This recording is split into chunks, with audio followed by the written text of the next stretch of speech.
Ny faranatanteraka omaly ny fanavaozan'ny isatonan'ny lisym-pifidianana manerana ireo distrika 20 nahatratra 7,747 tapitrisa ireo mpifidy voarakitra anaty lisitra ny faranana omaly raha toa ka 9,909 sy 140 tapitrisa izany tamin'ny fanomaranana tanteraka ny lisitry ny mpifidy ny taona 2024 raha ny nambaran'ny voamiera maleo tena misahana amin'ny fifidianana. Izany hoe ny tombo 3,3 isanjato ny isan'ny mpifidy voasoratra anarana.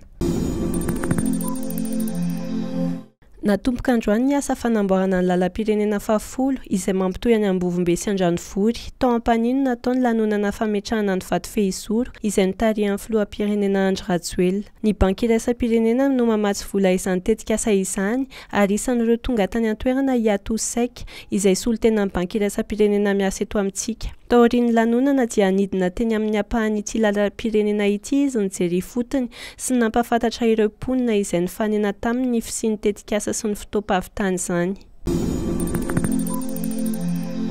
Tao aorian'ny Bianco sy ny tendrim-pitsarana miady amin'ny kolikoly dia nanao ny tatitra momba ny asa vitany tamin'ny taona 2024 ihany koa ny agence de recouvrement des avoirs illicites AREI. Tombanana ho 3,7 tapitrisa ariary ny sandan'ny fiara sy moto miisa 7 no giazana tamin'ny taona 2024 raha ny tatitra. Ankoatr'izay dia miisa 30 ireo fananana no giazana, compte amin'ny banky 3,7 ary kotim-bola amin'ny finday miisa 4,20 koa no giazana tamin'ny taona 2024. Andrasana moa ny fanendrena ny tale jeneralin'ity ravitra iray ity amin'izao fotoana izao.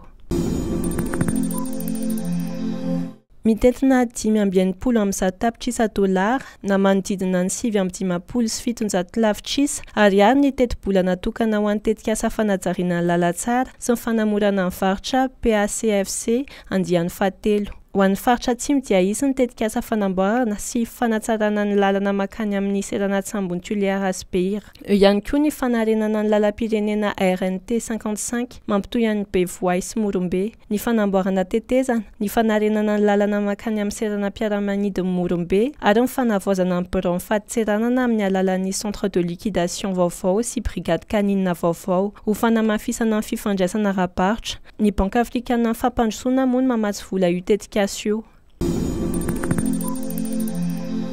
Manamafy ny fahavononan'ny hanampian'i Madagasikara amin'ny fanarahan'ny kianja-barea Mahamasina ny fenitra ny Confédération africaine ny baolina kitra sy ny Fédération iraisam-pirenena FIFA i Maroc. Io no voalazan'ny Marsan Moustapha, ministra ny tanora sy ny fanatanjahantena nandritra ny fandalovana tany Maroc, niatrika ny fivoriam-ben'ny ministra ny tanora sy ny fanatanjahantena ho an'ny francophonie tany Rabat, Maroc. Ny volana septambra izao no tokony handray an'i Tchad sy Centrafrique Mahamasina ny ekipam-pirenena malagasy mandritra ny andro 7 sy 9 ny fiadiana ny amboara iran-tany. Maniry mafy ny hanaovana ireo lalao ireto eto Madagasikara ny mpanazatra Corentin Martins.